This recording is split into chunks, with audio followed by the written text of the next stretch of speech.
छत्रपति शिवाजी महाराज की जय। भारत माता की जय। आज 2024च्या हो घातलेल्या विधानसभेच्या निवडणुकीच्या प्रसंगी आपल्यामध्ये उपस्थित झालेले अपक्ष उमेदवार आदरणीय बंडू काका बच्चा, आमचे मित्र आणि या मालेगाव शहराची ज्याला आपण म्हणू शकतो तांत्रिक दृष्ट्या टेक्निकल मुद्द्यावर चांगल्या चांगल्यांना घाम फोडणारी ही बुलंद तोफ निखिलदादा पवार, या वार्डाचे नगरसेवक ज्यांनी आताच आपल्याला संबोधित केलं ते मदन बापू गायकवाड, सुवर्णताई शेलार, राजेंद्रजी शेलार, भरतजी पाटील, जयवंतजी माळी, उत्तम आप्पा, त्याचबरोबर माझे जुने सहकारी गुलाबजी पगारे, दीपक आबा भोसले, आरके अण्णा बच्छा आणि सर्वच बापूजी बच्छा, व्यासपीठावर उपस्थित सर्व तोला मोलाचे नेते कार्यकर्ते आणि समोर माझ्या समोर या ठिकाणी उपस्थित झालेले सर्व तरुण मित्र, माझ्या माता भगिनी आणि बंधूंनो,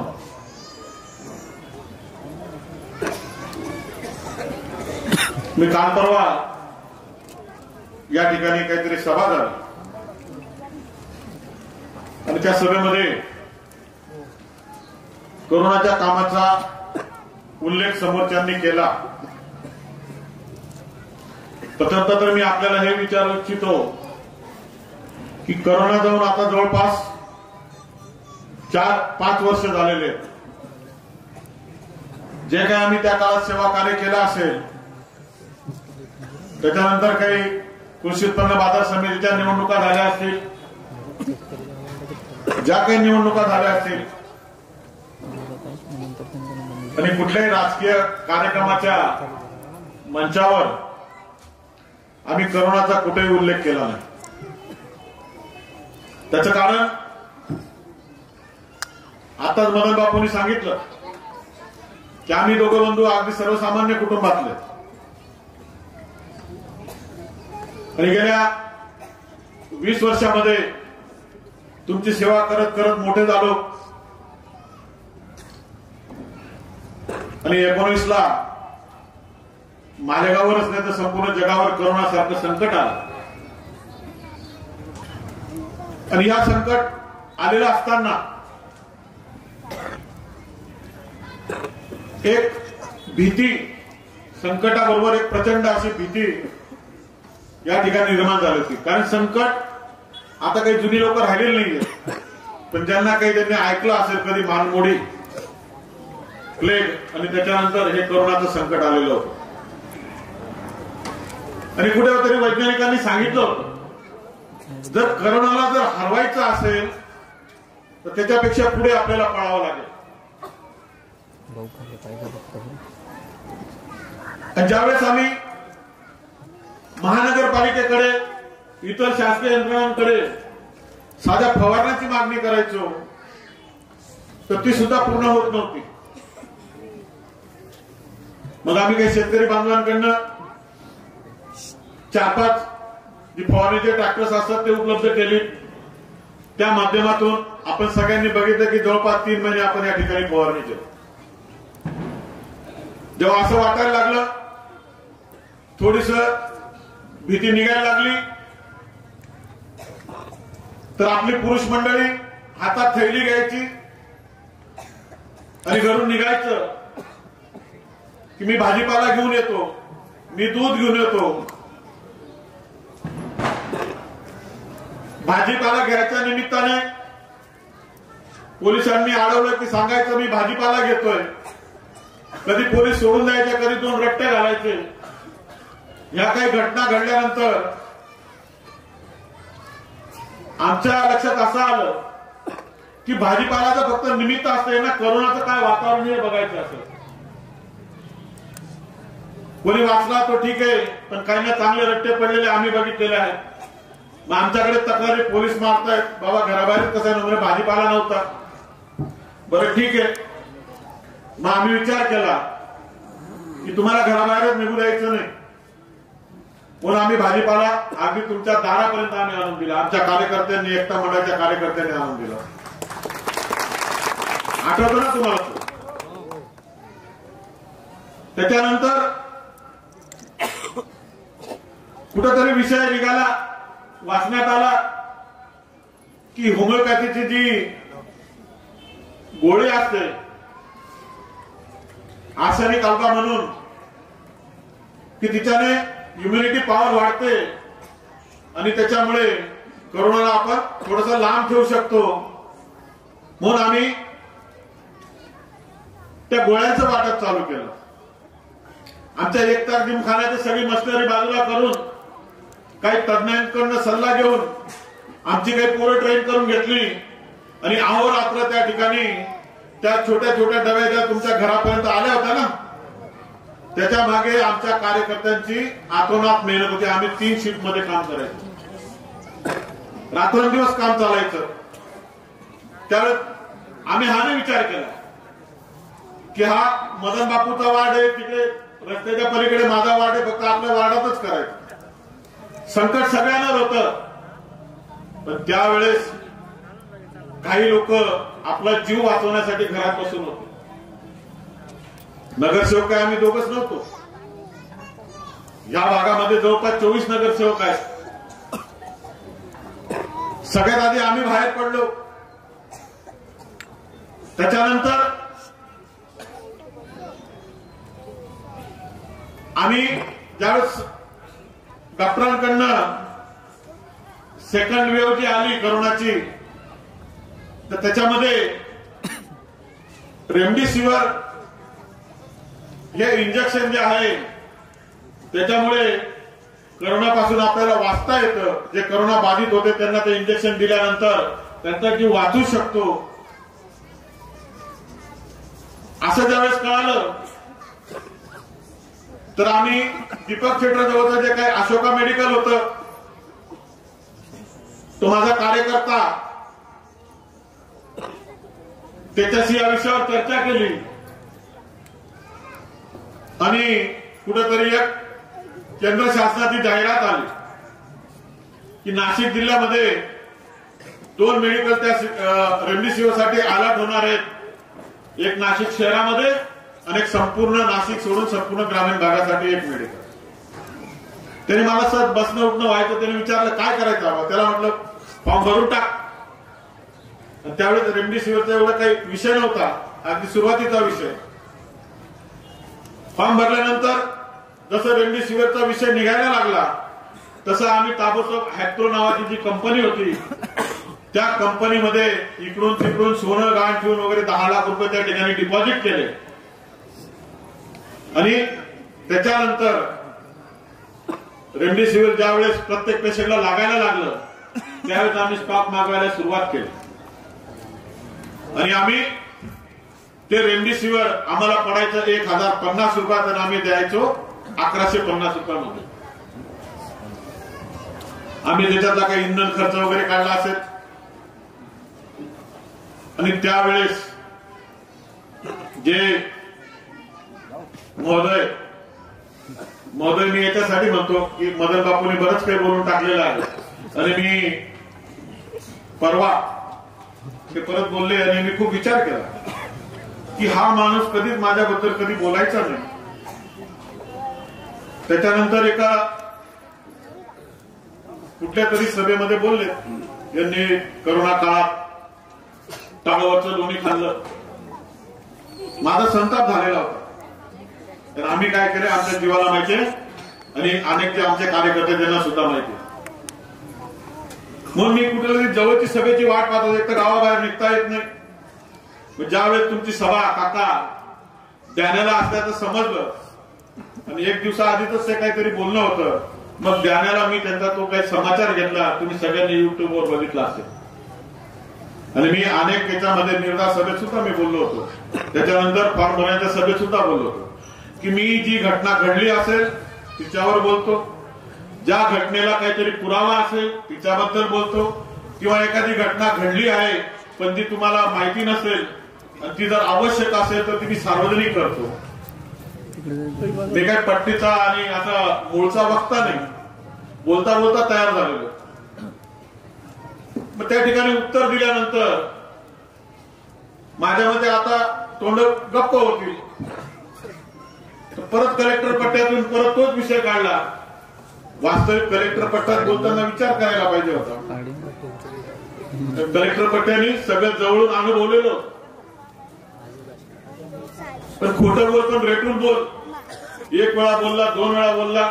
मग मी एका आमच्या मित्राला, दुष्यंत माझा एक मित्र आहे, तसे आम्ही सगळे मित्रच होतो, त्याला मी फोन केला. मला परत संताप झाला की म्हटलं आता कलेक्टर पट्ट्याच्या सभेमध्ये याला तासून काढू. माझा स्वभाव आहे, मी तसा मूळचा शांत, पण कोणी जर डिवचलं की मी कोणाला सोडत नाही, मग कोणी का असेल. तुम्ही विचार केला की हा इतका साधा नाही, हा याला इतक्या वर्षापासून मी विरोध करतोय, हा माझ्या बद्दल कधी चकार शब्द काढायचा नाही, आता सभेमध्ये माझं नाव घ्यायला लागलं. मग मी त्या मित्राला फोन केला, कारण म्हटलं असं कसं काय होतंय. मला आम्ही काय काय बोललो, कशा कशा पत्रकार परिषदा घेतल्या, ते घेतल्या, याचं फार वाभाडं काढलं. यांनी कधी एक चकार शब्द आमच्याबद्दल काढला नाही, आता मात्र प्रत्येक सभेत बोलायला लागला. म्हटलं याच्या मागे निश्चितपणे, कारण या माणसाला जे आहे ना कोणीच ओळखू शकत नाही, त्याला फक्त मी आणि बंडू काकाच ओळखू शकतो. त्याला आम्ही अगदी सुरुवातीपासून बरोबर राहिलो. फार कावेबाज म्हणून मला संशय आला. ते मित्रही सांगितलं असं तर व्हायला नको होतं, तुमच्याबद्दल कधी बोलत नाही, पण मी पण ऐकलं, तुमची सभा ऐकली, त्याच्यावरून मला कळालं की हे काहीतरी बोलल्याशिवाय तुम्ही बोलणार नाही बुवा. त्यांनी पण काय आमच्या फक्त गप्पा झाल्या, काय चाललं काय नाही. नंतर मी परत स्वतः विचार केला आणि एकंदरीत एक विचार केला, असा केला की जे काही बंडू काका नावाचं जे वादळ या संपूर्ण तालुक्यात आणि आज जे शहरात धडकलाय, या वादळाचा परिणाम कुठेतरी याच्या पायाखालची वाळू घसरलेली आहे. ज्यावर पायाखालची वाळू घसरते तर त्यावर माणसाचा थोडा बॅलन्स जातो. म्हटलं हा कदाचित त्याचा परिणाम असेल, किंवा बंडू काका बरोबर सर सुनील गायकवाड जर नसता तर आपल्याला एवढा त्रास झाला नसता. आणि हा थोडासा रागीट आहे, काहीतरी चूक करेल. बंडू काका तर काही चुकत नाही. बंडू काका प्रत्येक गोष्ट एकदम पॉइंटशीर बोलतो, पॉइंट लिहून घेतो, त्याच्यावरच बोलतो. मला तसं नाही, कोणी सांग सुनील आबा बोला, मी लगे उभा राहतो बोलायला सुरुवात करीत. मग लक्षात आलं की चला आपल्याला दिवसभर,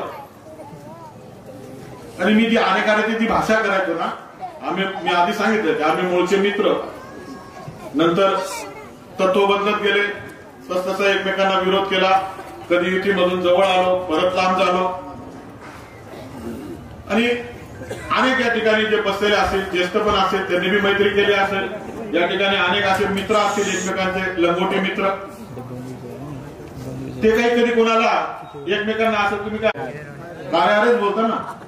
मग मला लक्षात आलं की साला आपण सार्वजनिक सभेमध्ये सुद्धा जसं मित्राशी मी गप्पा मारतोय तसं मी बोलतो बुवा असं. मग याच्यातून बुवा काहीतरी याच्यातून शब्द सुटेल, मग आपल्याला याच्यावर टार्गेट करता येईल. आणि नंतर जे काही असेल त्याच्या डोक्यामध्ये फार पातळ एंट्री माणूस आहे. म्हणून मी आजपासून ठरवलंय, या ठिकाणी खूप विचार केला होता, शेखर कुठे, त्याला मी सांगितलं एक पोस्ट तयार करून ठेव की तुझा कलेक्टर पट्ट्याच्या सभेमध्ये समाचार घेईल आणि ज्यांना ऐकायचं असेल त्यांनी या. पण मी माझा मूड बदलला. आता मी अगदी सौम्य शब्दात आणि त्यांना मानपान देऊन याच्या पुढे प्रत्येक सभेमध्ये मी बोलणार. कारण आता हा मानपान त्यांचा फक्त 8 दिवसाचा राहील. एवढे दिवस तरी देऊन टाकू आपण, बरोबर आहे ना. 8च दिवस राहिले आता. मग ठरवलं की त्याला इतके दिवस खूप तासलं, खूप वाभाडं काढलं, आता मात्र 8-10 दिवस, किमान 8 दिवस त्यांना सुखाची झोप, जे माझी झोप उडवायची गोष्टी करत होते, मी त्यांचा विचार करतो की मी त्यांना सुखाची झोप लागावी म्हणून फार काही ठिकाणी आता मात्र जे सत्य आहे ते बोलल्याशिवाय पण मी राहणार नाही. तुम्ही जे विकास पर्व जे काही चालवलेलं आहे तो किती खोटा आहे.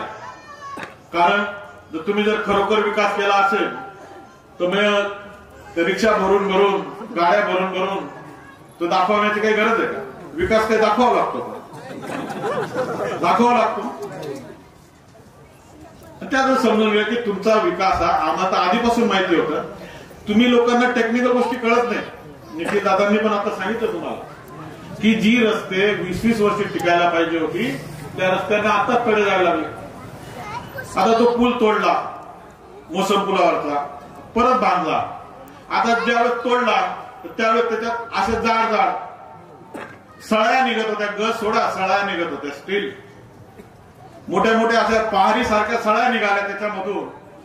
आणि आता नवीन जो बांधला गेला त्याच्यात 6 इंच, म्हणजे आपण ते पडदीला बी टाकत नाही, ते 6 इंच 8 इंच असे गज वापरले गेले. या प्रकारचं स्टील वापरले.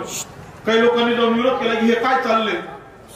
टेक्निकल इंजिनियर लोकांना विचारलं ते म्हणे नाही नवीन टेक्नॉलॉजी आहे. अशी कशी टेक्नॉलॉजी म्हणजे काही कसं झालं. मग शेवटी मंत्री तो इंजिनियर, त्याच्या अक्कलपेक्षा या इंजिनियरला जास्त अक्कल आहे असं समजून चाललं.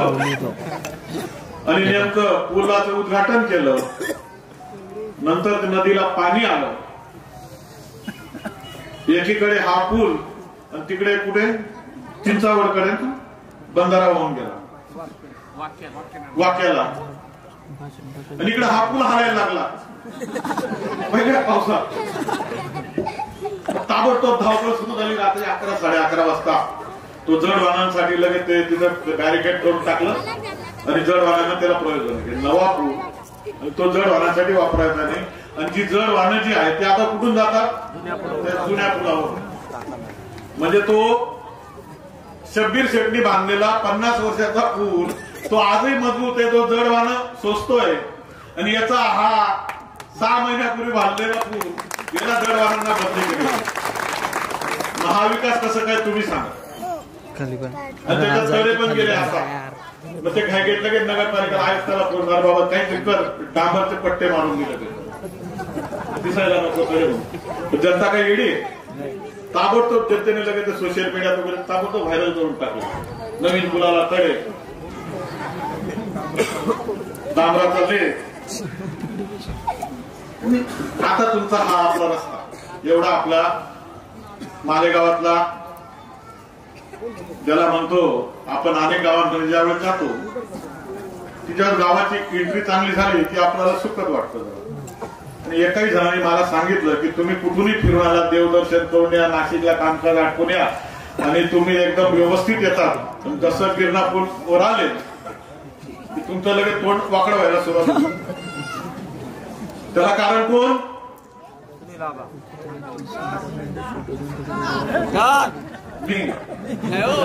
मी नगरसेवक शेर बाबा. नगरसेवक एवढा फटफुडी भेटत.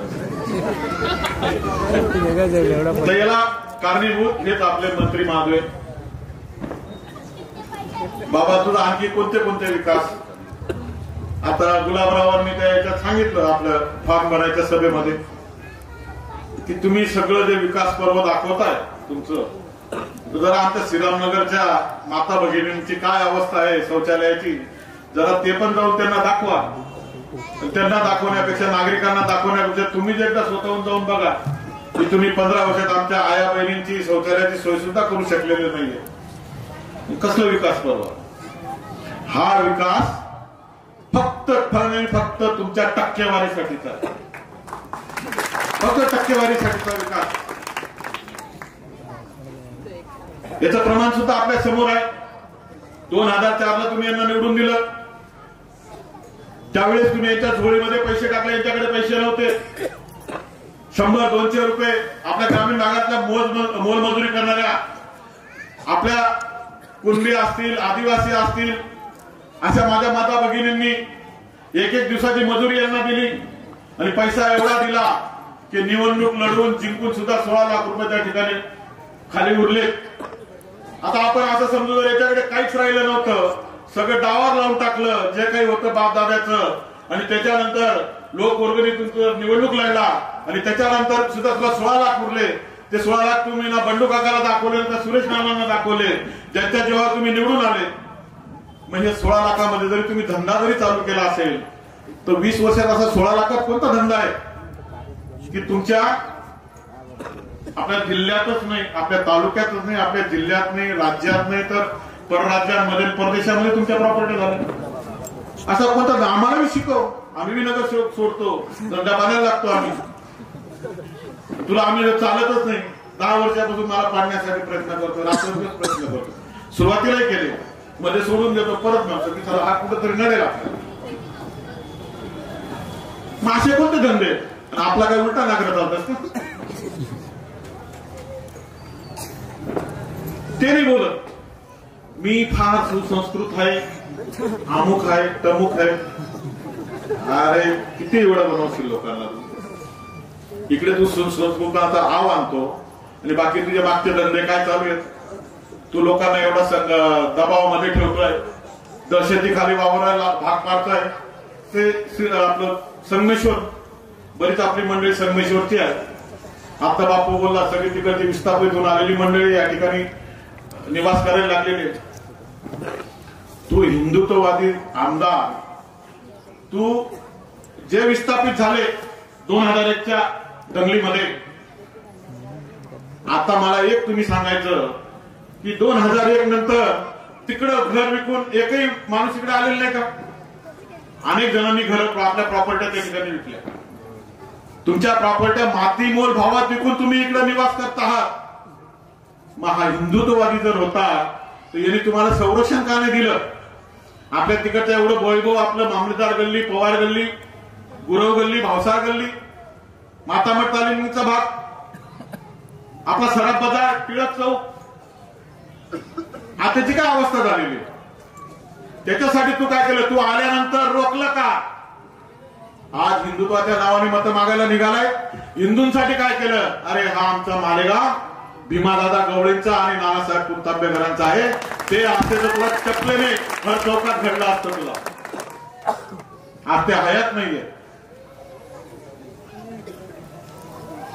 लढता लढता त्यांनी भीमादादांनी संन्यास घेतला. नानासाहेब जोपर्यंत वय झालं तोपर्यंत थांबले नाहीत. तुमच्या आमच्यासाठी कायम लढत राहिले. ते हिंदुत्व आम्ही पाहिले, तुझं हिंदुत्व आम्ही कशाला मान्य करू? तू कत्तलखान्यांना परवानग्या काढून देणारा करोडो रुपयाचा आम्ही विरोध केलेला असताना सुद्धा तू कॉलेज मैदानाची जागा तुझं आणि हिरेंचं जमत नाही म्हणून ती ईदगाह कमिटीच्या घशात घालायला निघालेला ठराव केला तू महानगरपालिकेमध्ये. आम्ही विरोध केला, तुझे नगरसेवक पळून गेले. आम्ही नंतर कॉलेज ग्राउंडला 55 लोकांच्या विरोधात आम्ही फक्त 9 नगरसेवक भाजपचे त्या ठिकाणी विरोध करत होतो. ठराव बहुमताने झाला. आम्ही उठलो कॉलेज ग्राउंडवर, कॉलेज मैदानावर त्या ठिकाणी आंदोलन केलं. तुमच्याकडे आम्ही सह्यांची मोहीम घेऊन आलो. मग जसं एखादा ऋषी मुनी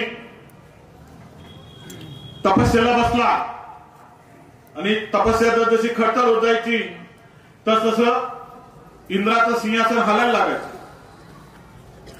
मग इंद्र ताबडतोब कुठे? एक तर विष्णुदेवाकडे जा, नाही तर महादेवाकडे जा, सांगायचं की मला वाचवा, माझं सिंहासन हलतंय. याची तपश्चर्या किंवा याला जर तुम्ही आशीर्वाद देऊन टाकला तर मला या सिंहासनावरून उतरावं लागेल. हा ताबडतोब राजाराम जाधवला घेतलं. स्थायी सभापती होता राजाराम जाधव, त्याला घेतलं. मुंबईत गेला, गेले. आता नवीन सुरुवात झाली ना, त्याच्यामुळे एखाद्या भाषणात असं होईल. आणि तिथून तो मागणी केली एकनाथ शिंदेना, हा जो ठराव आमच्या महानगरपालिकेने केलेला आहे हा विखंडित करावा. आम्ही आंदोलन केल्यानंतर मग त्यावेळेस तुला आठवलं नाही की वा या भागातलं हिंदूंसाठीचं एकच असं स्थान आहे की जिथे आपली मुलं जी पोलीस ट्रेनिंगसाठी आपली प्रॅक्टिस करतात. आमच्या माता भगिनी शुगर झाली की फिरायला तिथं जातात. त्याच्यानंतर आम्ही कॉलेज जीवनामध्ये त्या ग्राउंडवर क्रिकेट खेळलेलो, कबड्डी खो खो खेळलेलो, असे तुमच्यापैकी बरेच जण त्या ठिकाणी खेळले असेल. ते आपलं जसं काही त्या ग्राउंडशी आपलं एक वेगळं नातं त्या ठिकाणी त्याला म्हणू शकतो आपण. आणि ते आपली अस्मिता असलेलं ग्राउंड, तू फक्त तुला राग आला हिरेनचे संस्थेचं ग्राउंड काढून घ्यायचं, हिरेनने कधी आम्हाला अडवलं नाही. आणि तू जर ते डायरेक्ट इतका कमिटीला इतका कमी जर तिथं पूर्ण ग्राउंडला जर मीनारांचं हे करून टाकलं तर मग ते पण गेलं. आणखी किती गोष्टी सांगू तुम्हाला. याचं हिंदुत्व आणि ते हिंदुत्वाच्या नावाखाली जे काही चाललेलं आहे ना, त्या लोकांना पण माझी बोलायची इच्छा होते, पण मी त्या परिवारातला आहे म्हणून जास्त बोलू शकत नाही. जे काही हिंदुत्वासाठी केलं असेल तर आम्ही केलेलं आहे. कारण ज्यावेळेस भारतीय जनता पार्टीचा नगरसेवक म्हणून त्या महानगरपालिकेत जातो, त्याचा अधिकार फक्त नगरसेवक एवढाच राहतो, त्याला कुठल्याही पदावर जाता येत नाही. कारण कुठल्या पदावर जर जायचं असेल तर मुस्लिमांची पण मतं लागतात, आणि मुस्लिम आम्हाला कधीच मत देत नाही. आमचे मैत्रीचे संबंध असू द्या नाही तर किती पैसे देऊ द्या, ते आम्हाला स्थायी सभापती कधी होऊ देत नाही, उपमहापौर कधी होऊ देत नाही. तरी आम्ही भारतीय जनता पार्टीचं काम करतो, हिंदुत्वाचं काम करणारे आम्ही खरे आहोत. तू आम्हाला हिंदुत्व शिकवते लोकांना. आता ते पण तुम्हाला एक आणखी उदाहरण देतो. मी काय बोललेलो आधी, जे खरं घडलेलं असेल त्याच्यानंतर जे तुम्हाला माहिती असेल ते बोलेल. जे काहीतरी घडलंय पण तुम्हाला माहिती नाही ते मी सार्वजनिक करेल. आता एक मुद्दा तुम्हाला एक लक्षात आला असेल, एक मोठा कार्यक्रम झाला विद्यापीठाचा उद्घाटनाचा. जसं काही आता उद्या परवा आचारसंहिता लागेल म्हणून आज कार्यक्रम घ्यायचा आणि संपूर्ण मतदारसंघ बोलण्याचे जेवणावळी वगैरे सगळी व्यवस्था केली. त्याच्यानंतर पंकजराव डंग जे आहेत, पंजाबराव डंग जे हवामान अंदाज देतात आणि तंतोतंत अंदाज त्यांचे खरे ठरतात. त्याच्यानंतर जिल्ह्याचे पालकमंत्री असल्यामुळे कलेक्टरकडून वेधशाळेचा अंदाज घेतला आणि 4 तारीख काढली. 4च होती ना, 4 तारीख काढली की 4 तारखेला वातावरण एकदम चांगलं राहणार आहे, कुठल्याही प्रकारचा पाऊस वगैरे काहीच होणार नाही, अगदी निरभ्र असं आकाश असणार, ऊन असणार. एवढे गोळा केले, कुठून कुठून आणले. आपलं मतदारसंघ सोडा, मतदारसंघाचे बाहेरचे नांदगाव मतदारसंघ, चांदोड मतदारसंघ हे कमी पडले की काय, धुळे मतदारसंघ, नंदुरबार मतदारसंघ, पार ते कोकणात पण चालू पेठ सुरगार. तिथून लोक बोलवले, या बघा मी विद्यापीठ केलं, विद्यापीठ केलं. तर ते पण खोटं होतं, ते मी नाही बोललो, ते आदुगिरींनी सांगितलं. त्याची मंजुरी म्हणे काय नाथराव खडसेंनी घेतली होती, पण ते सरकार बाहेर गेले, या भाऊने ते घेऊन आलं. म्हणजे असे माझी बरेच कामं पडवतो. आणि झालं काय, कुठल्याही प्रकारचं वातावरण नसताना धो पाऊस पडला. कुठेतरी एखादं करताना कोणाला जेव पण घालायचं असेल ना तर ते नियतीने, आपली नियत जी असते ना ती चांगली असली पाहिजे. आपलं मन चांगलं पाहिजे, मन साफ असतं. याचा काय पैसे जीव जातो. एकीकडे करत असेल एवढ्या लोकांना जीव घालायचं, पण साला पैसे जास्त जातो. ते भगवंताला मान्य झालं नाही. आणि महत्वाची गोष्ट म्हणजे त्या कार्यक्रमाला जवळपास 12-14 मंत्री काहीतरी येणार होते. एक तरी मंत्री आला, कोणाला माहिती सांगा एखाद्याने, का बरं नाही आला माहितीये कोणाला? नाही माहिती, मी बोलू.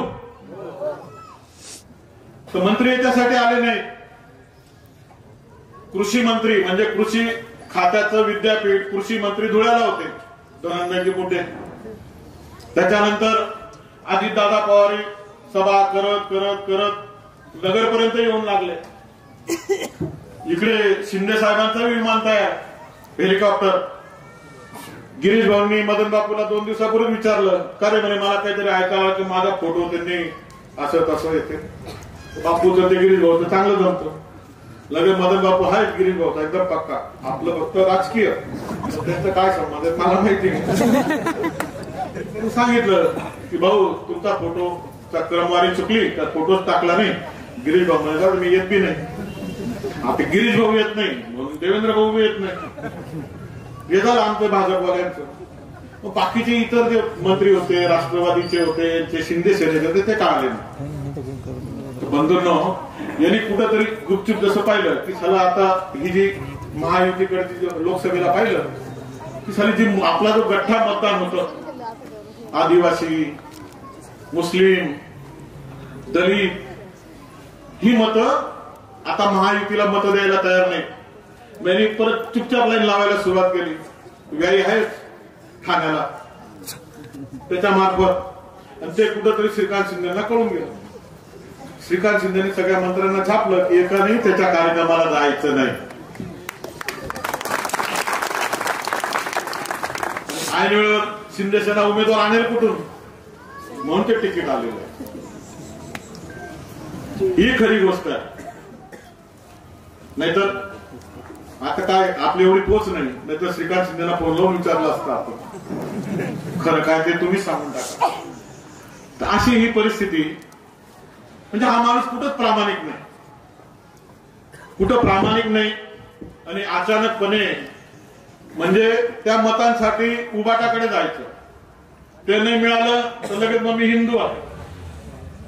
असं कसं हिंदुत्व? म्हणजे बाकीचे काही येडे आहेत का? तू काही सांगशील नाही, 20 वर्षात समजून जातं माणसाला. माणूस ओळखायला वेळ किती लावतो? आपण येडे की इतका उशीर झाला, असंच म्हणावं लागेल ना. यांनी केलं काय ना? संगमेश्वरची आपली अस्मिता, जे हिंदुत्वाचं वातावरण होतं, श्रीरामनगरचं हे ते, असं भगो वादळासारखं कायम राहायचं, कायम भगवे राहायचे. तर दत्ता भाऊंचं वारं, सुरेश भाऊंचं वारं, श्रीराम सोनवणे वेगळं, कैलास तिसगे, मोहन तिसगे, मच्छिंद्र आयरे, विलास बिरारी, याचे आमचे सगळे मित्र. तिकडे रामा मिस्त्री तिकडे गेलं, कॅम्पाकडे दिलीप पवार, सुनील काळे, नथुबाबा जगताप. दिसतात का हे नाव तुम्हाला कुठे? कदाचित म्हणजे काही हयात आहेत, पण तुम्ही त्यांचं कर्तृत्व बघून घ्या. त्यांनी हिंदुत्वासाठी काय काय केलेलं होतं. ह्या काकाला 10 मिनिटं बोलतो. काकाला मत देणार आहेत ना? मला बोलू द्या.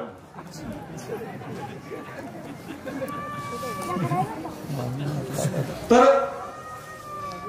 हे जे सगळं, ही मंडळी ज्यांच्याकडे बघून बघून मी शिकलो, संघटन बांधणी कशी करावी, कामं कशी करावी. सुरेश गवळीचं तुम्हाला माहित असेल, जेव्हा मी पहिल्यांदा नगरसेवक झालो तर असं मानलं जायचं की ह्या हिंदू भागामध्ये सगळ्यात चांगलं काम जर कोणी करायचं तर सुरेश गवळी. तो बाबी तसाच होता. सकाळी उठला, फक्त ब्रश घेऊन निघायचा. सुरुवात केली गटरी पाहायला की एखाद्या घरात नाही पेस्ट आणले, त्याचा पेस्ट घ्यायचा, परत दात घासत घासत पुन्हा वाट फिरून घ्यायचा. एखाद्या घरात सांगायचा हे चल चहा ठेव. सुरेश गवळी खिसा नव्हता, पण माणूस एक नंबर होता. यांच्याकडून शिकलो. जेव्हा हे मला समजायचं ना, नवीन नगरसेवक झालो, तर मी सुरेश भाऊ प्रस्ताव कसे लिहितो, याद्या कशा देतो, मी त्यांचं सकाळी सकाळी लवकर जाऊन बसायचो नगरपालिकेमध्ये. आणि जसं ते यायचे, त्यांच्या हातात कागद दिसला की मी त्यांच्या मागे मागे. म्हणजे आपला कक्ष आहे, नियंत्रण कक्ष तर त्याच्यामध्ये जेव्हा ते आम्हाला ते जे काही काम असेल ते तिथं सबमिट करावं लागायचं कागदावर. ते बघायचो, साईडला थांबायचो. सुरेश भाऊ गेला की मी लगेच तिथे जायचो. त्यांना सांगितलं सुरेश भाऊने काहीतरी आता कागद दिला, पत्र दिलं, कसं आहे ते पाहू द्या. मग ते मी बघायचो, वाचायचो, हे ते. असं मला ते काही माणूस एका कागदावर नाही शिकत ना. अनेक विषय असतात, वेगवेगळे असतात, प्रत्येक कामाचे प्रस्ताव वेगळे असतात, भाषा वेगळी असते. असं बऱ्याचदा आम्ही ते करायचं. ते कोणतरी सुरेश भाऊ सांगत, कारण जुना नगरसेवक मी नवा, की हा येत बा आणि तुला कागद तपास. आता मला शिकायला होतं, मग मी तपासतो. सुरेश भाऊ वेगळा डाऊट ना. एक दिवस सुरेश भाऊनी सुनील काळेंच्या घरामध्ये काही जेवणाचा कार्यक्रम होता नगरसेवकांना, तिथे मनावर चढी बसला. हे बी सहकारी केलं, शिकायला होतं ना. ते अशी ही सगळी मंडळी ज्यांच्याकडे बघून आम्ही शिकलो, वाढलो. आज तुम्ही बघा आम्ही मालेगावला काय देतोय. असे सगळे लोक यांनी हळूहळू षडयंत्र करून संपवून टाकले. आज तुम्ही बघा जे काही संगमेश्वरचं जे वातावरण होतं, गणपती उत्सव असतील, शिवजयंती असेल, हे कुठं सटर नाक्याशिवाय कुठे टिकलंय? सटर नाक्याचा गणपती पाहायला तुम्हाला रस्त्यावर तिकडे यावं लागतं, एवढ्या लांब संगमेश्वरात जावं लागतं. अशा मिरवणुकामध्ये तुमचा बालेकिल्ला असे लोक का तयार केले नाही, असे मजबूत लोक की ज्यांनी 5-5, 10-10 लाख रुपये टाकून असे उत्सव साजरे केले गेले पाहिजे. नाही त्यांना कमवू दिलं तर कमीत कमी त्यांना उत्सव काळात दे तरी. फक्त निवडणूक आली का त्यांना पहिले 1100 द्यायचं, 500 द्यायचा. निवडणूक आली की बोलून मग 11,000 घे, 21,000 घे. ही मंडळांची किंमत करता परत चुकलो. तर बंधूंनो, हे वातावरण बदलायचं. आणि हे सांगताना एक मी विसरलो की या सगळ्या याच्यामध्ये फक्त मी एकटा वाचलो. माझ्यासाठी अनेक वर्ष प्रयत्न चालले मला संपवण्याचा, पण मी वाचलो. कारण मी इतका काही साधा पैलवान नाही. मी कायम तेल लावलेलं असतं. मी पण कुस्ती पण केलेली आहे. प्रकाश तालमीमध्ये पण मी जायचो. तर इतका साधा पैलवान मी पण नाही. तर म्हणून मला थोडासा घाबरतो की असं लोक म्हणतात. तो जर मालेगाव कोल्हे घाबरत असेल तर फक्त तुमलेच घाबरत. तर असं कसं काय, एवढा मोठा मंत्री आता येणारा काळ म्हणजे उपमुख्यमंत्री होणार असेल, निवडी इतर होईल. आणि आपले मुख्यमंत्री काही आणखी कुठे पुरा काय मालेगावात झाला काही पुरा महाराष्ट्र सत्यानाश का जनतेने ठरवून घेतलेला आहे. म्हणून मी मगाशी बोललो की इथून पुढे मी त्यांना 8 दिवस एकदम रिस्पेक्टने बोलेल. जसे आता 2 वेळा चुका झाल्या, पुढच्या भाषणामध्ये मी निश्चितपणे विचार करेल की माझ्याकडनं त्यांना अरे होणार नाही, त्यांचा सन्मान कुठेतरी दुखावला जाईल, असं कुठलेही कृत्य माझ्याकडनं होणार नाही याची नक्कीच मी काळजी घेण्याचा प्रयत्न करेन. पण त्यांनी जर खूपच जास्त आती केलं तर माझ्या मर्यादेपलीकडे गेलं तर मात्र मी त्यांना सोडणार पण नाही. एवढी मी तुम्हाला ग्वाही देतो. आणि येणाऱ्या 20 तारखेला बंडू काकांची निशाणी 11 नंबरवर, त्याचा अनुक्रमांक 11 नंबर असेल. आपला प्रभागाचा नंबर पण 11 आहे, बरोबर आहे. बंडू काकांना आम्ही उभं राहिलो का आम्ही 2 1 दिसतो. समोरासमोर उभं राहिलो, जय विरू काही एक बोलला तर जय विरू म्हणजे तू धर्मेंद्र, तो अमिताभ बच्चन.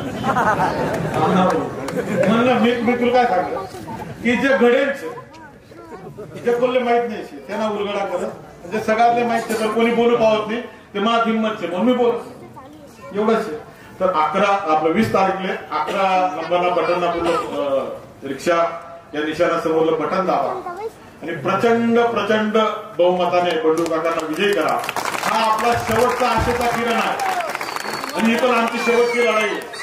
या लढाईमध्ये जर आम्ही हारलो तर आम्ही तुम्हाला कायमचा जय श्रीराम करून. आता आम्ही थकलो, आता विरोध तरी किती करा. आम्ही तुमच्यासाठीच करतोय. जे ड्रग्ज वगैरे जे प्रकार आहेत ना, तुम्हाला अजून नाही करणार. तुम्हाला त्याची सुरुवात झालेली आहे. ड्रग्ज आपण विचार केला नव्हता. दादागिरी इतकी भयंकर की संगमेश्वरात मी जातो तरी लोक म्हणतात आम्ही गुपचूप करतो, आम्हाला उघडणे होता येणार, आम्हाला त्रास होईल, मताचं तुमलेच शेतात फिरता येणार नाही. असं कसं चालेल. ह्या मालेगाव शहरात इतकी दहशत मी पहिल्यांदा पाहिली. सरकारीच्या निवडणुका नव्हत्या, लोकसभेला तर काही विषय येत नाही, फक्त रॅल्या काढा, मोदींना आपोआप मत पडले. तर आता ह्या निवडणूक मी पाहतोय की लोक दहशती आले. अरे घाबरायचं नाही. जर तुम्ही सगळे मिळून जर आता हात एकवटला ना तर ही वज्रमुठ तयार होते. आणि हिची जर एक मारली तुम्ही तर चांगला धाराशय होऊ शकतो. तुमच्यातल्या ताकदीला ओळखा. आम्ही तुम्हाला जागृत करायला आलो. तुमच्या ताकद जी आहे ना तिला जागृत करायला आलो. साथ द्या आम्हाला. तुमच्यात हिंमत नाही ना तर आम्हाला साथ द्या. आम्ही लढतो पण आम्हाला बळ द्या. आमच्या हातामध्ये तुमचं बळ येऊ द्या. मग बघा आम्ही कसं यांना सरळ करतो. याचे धंदे बिंदे काय जे चालतात ना, लोकांना खोटे आरोप करतात, याचे सगळे धंदे आम्ही बंद करून टाकतो. दादागिरी 4 टन नगरसेवक आहे. भाऊ नगरसेवक केला तो किती सुसंस्कृत आहे तुम्हाला माहितीये. त्याच्या इतका पाया कोणीच पडत नसेल तर त्याला आशीर्वाद बी मिळतात. तर आम्ही आजपर्यंत कधी चालून कोणावर कधी गेलेलो नाही. एवढी ताकद असून सुद्धा आम्ही चालून कधी कोणाकडे गेलो नाहीत. आम्ही कधी आमचा मुलगा चुकला असेल, त्यांनी मार खावणारा असेल, काही झालं असेल तर आम्ही त्याला आणून परत 2 धपाटे आम्हीच टाकले असतील. त्याचं आम्ही समर्थन करून पोरं पाठवलं नाही कोणाच्या माय बेटीच्या मुलाला मारायला. इथे पदोपदी त्याच गोष्टी चाललेल्या आहेत. राजकीय याच्यातून त्याच्यातून धमक्या देणं हे ते हे सगळं संपवायचं आहे. मातांना आशीर्वाद द्या. बळ द्या एवढीच विनंती करतो आणि 20 तारखेला रिक्षाला मतदान करा आणि मी थांबतो. जय हिंद, जय महाराष्ट्र.